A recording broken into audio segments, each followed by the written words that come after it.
like fermions and quarks and leptons and the Higgs boson particle, which was just recently discovered, which I think very quaintly is called by some folks the God particle. So how's that for not having to check your brain at the door? My point is this. There is a world, and it is our world, in which lots and lots of things do not behave the way we do.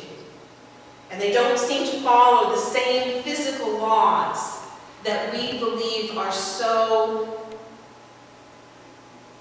necessary and so constant and so irrefutable in our world. There is still so much that we don't know. And some of the things we do know, we can't even explain very well. Now, I want you to come back up with me out of the subatomic world and into this room. We're going to talk for just a minute about something called epistemology, which is a $5 word for how we know what we know. I want you to think for just a minute about someone that you love. Think hard about your love for that person. I want you to explain for me in very scientific terms how you know you love that individual. And you have to use words like observable and quantifiable and logical. Can anyone do it? Yeah, it's really, really hard, isn't it? Because that's not how we know that we love somebody. And yet we do know it. We know that if it came down to it, we would risk our very lives to save that person. We know that our own lives would be less full and less meaningful if for some reason that person were not in it. And we know, because we can imagine it even though we don't like to, the incredible pain we would feel if for some reason that person were not to be a part of our life any longer, either through death or through choice. So the Germans have a really fancy word for what I've just described. It's a word I've actually grown to be quite fond of.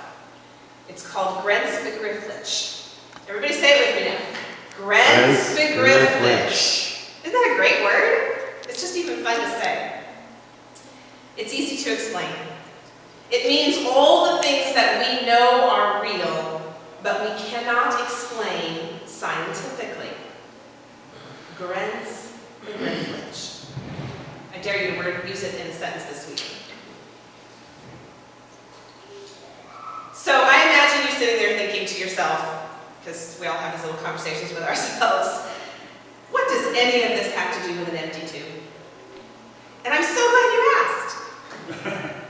Every Easter Sunday, we in the church get up here and we sing the same songs and we tell the same stories. You'd think that we would get tired of it after all these years.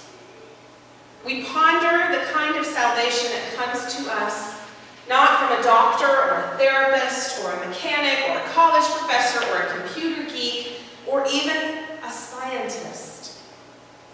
Our hearts swell with joy when we realize that an old story, an empty tomb, some bewildered women carrying burial spices, and most importantly, a rabbi who taught us what we long to know about God, have all brought us salvation and new life.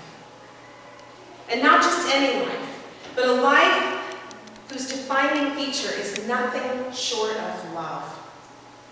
Because at the end of the day, resurrection isn't about a body being nowhere and everywhere all at once. Resurrection isn't about a quantum leap that something, maybe even an entire body of somethings, can move from point A to point B without traveling the distance in between.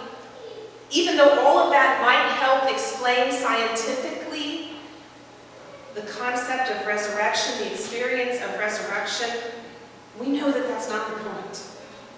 The point is that we know what we know is real.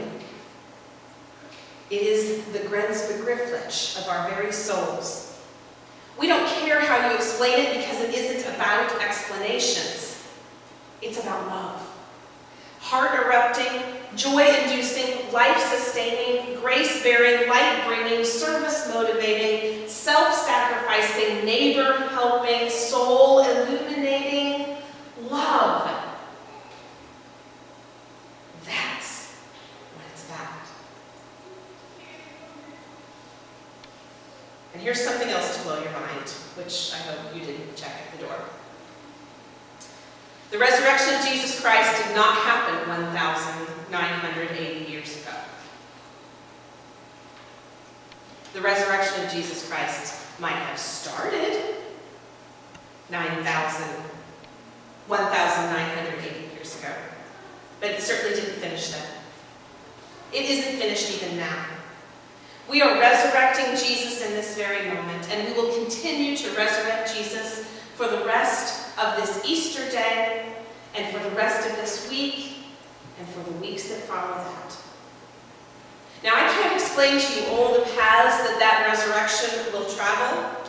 The possibilities are limitless, but I do know for certain, Grenz McGrifflich, that they will happen.